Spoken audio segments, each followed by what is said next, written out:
13 दिसंबर 2001। दिल्ली की एक ठंडी सुबह। सब कुछ शांत था, लेकिन कुछ ही पलों में इतिहास बदलने वाला था। संसद के अंदर दिन की शुरुआत हो चुकी थी। नेता अपने काम में व्यस्त थे और सुरक्षाकर्मी हर हरकत पर नजर रखे हुए थे। सब कुछ सामान्य था, लेकिन खतरा बहुत करीब आ चुका था। एक कमरे के अंदर, जहां फैसले देश की दिशा तय करते हैं, आज माहौल कुछ अलग था।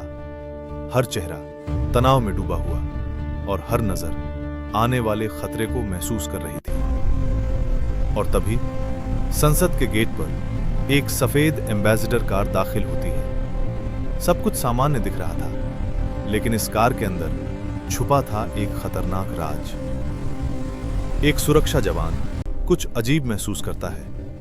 उसकी नजरें उस गाड़ी पर टिक जाती हैं और हाथ उठाकर वो उसे रुकने का इशारा करता है, जैसे उसे आने वाले खतरे का अंदाजा हो। और फिर एक पल में सब कुछ बदल जाता है। गाड़ी के दरवाजे खुलते हैं और गोलियों की बौछार चारों तरफ गूंज उठती है। हमला शुरू हो जाता है। कुछ ही सेकंड में पूरा संसद परिसर अराजकता में बदल गया।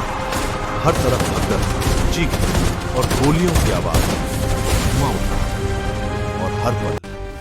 लेकिन उस अफरा तफरी के बीच कुछ वीर डटे हुए थे। हर गोली का जवाब हिम्मत और साहस से दिया जा रहा था।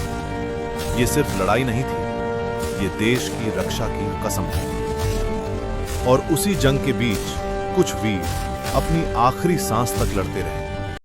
गोलियों के बीच एक जवान गिर पड़ा, लेकिन उसके हाथ में अब भी उसकी बंदूक थी। उसका बलिदान देश के लिए था। और फिर जवाब देने का वक्त आ गया था।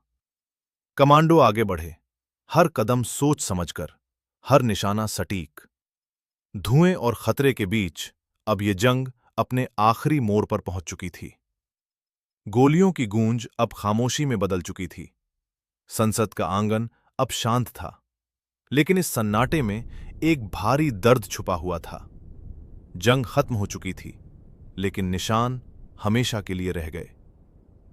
ये तिरंगा सिर्फ एक झंडा नहीं है, ये उन वीरों की कहानी है जिन्होंने अपनी जान देकर इस देश को सुरक्षित रखा। उनका बलिदान हमेशा याद रखा जाएगा। कुछ हमले सिर्फ इतिहास बनते हैं, लेकिन कुछ दिन इतिहास बदल देते हैं। 13 दिसंबर 2001 एक ऐसा दिन था जिसने भारत को और भी मजबूत बना दिया।